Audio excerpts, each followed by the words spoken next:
USFCougars.com with number 4 ranked University of Sioux Falls head football coach Jed Stugart, whose team is coming off a first round win in the NCAA Division II playoffs over Azusa Pacific, 34-21.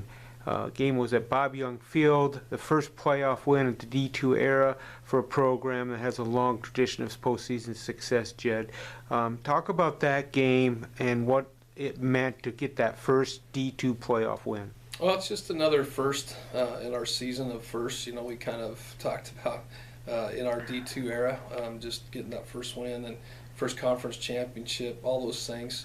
So it's a real special time. It's one of those things that we talked about that we're going to kind of stop and smell the roses along the way and cherish every moment.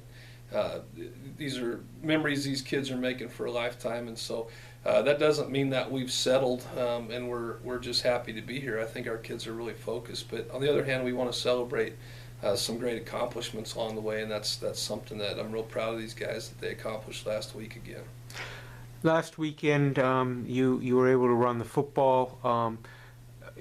It is going to be a game of two pretty strong running attacks coming this week, with Harding coming in number 1. You guys are number 3 in the nation, so it might be a quick game. So talk about the challenges that lie ahead with an undefeated Harding team that won their league as well.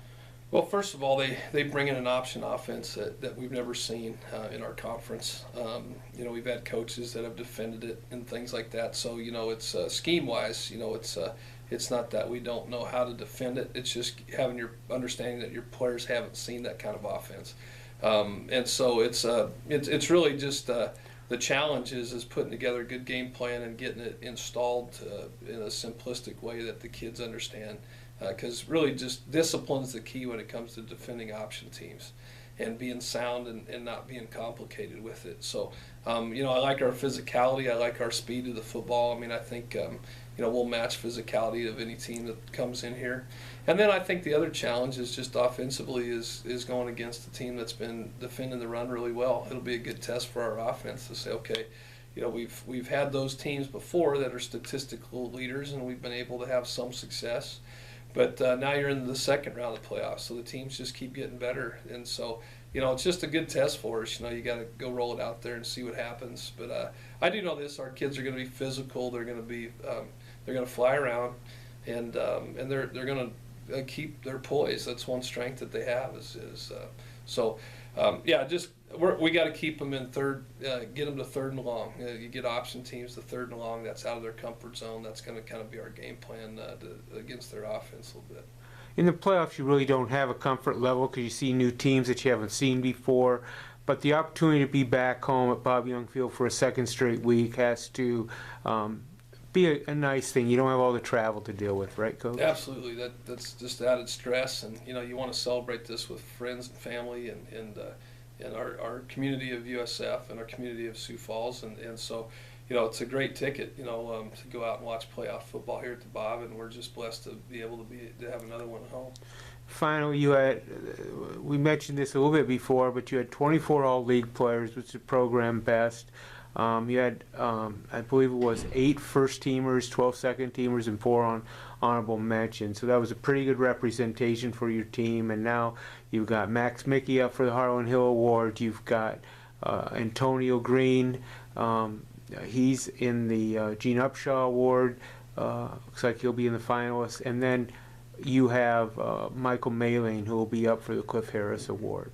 So it's kind of an indicator of what the kind of season, because you've had these talented kids doing great things all year.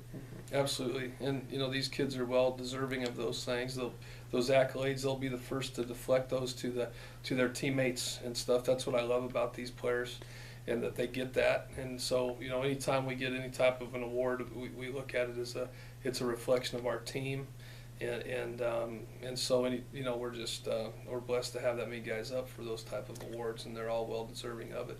It is a team that truly believes and loves each other. They, you know, Max Mickey was talking about his offensive line, and Luke Papillion, who's been a real good leader for the offense, but maybe for the overall team. You've got leaders all over the place that show not only resilience but belief and love for each other. That's been your underlying key all year, right? Absolutely, it's just the core value of our program is the team aspect, the love aspect, and so when you see those kids speak it, they believe in it, and they see that that's kind of paid off to their success. It's really a pretty cool thing when you see the kids really buy into that and live it out. That's lets us know at least we're following the mission that we've been called to. Yeah, that's absolutely right. And your coaching staff and everything are going to be here with their family. We're going to celebrate a little bit on Thanksgiving. You even have practice that morning. But that football doesn't stop just because we eat a little turkey and so on. And be around family and loved ones. But why should fans come out and see you on Saturday?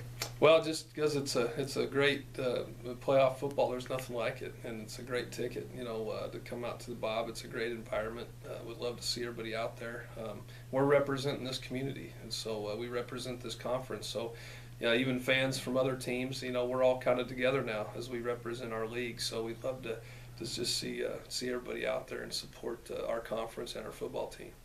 Okay, fans, the NSIC champs and first-round playoff winners, University of Sioux Falls Cougars, who are now 38-16 in all postseason games, will be playing Harding University, also 12-0 at noon at Bob Young Field, Saturday, November 26th. Excuse me.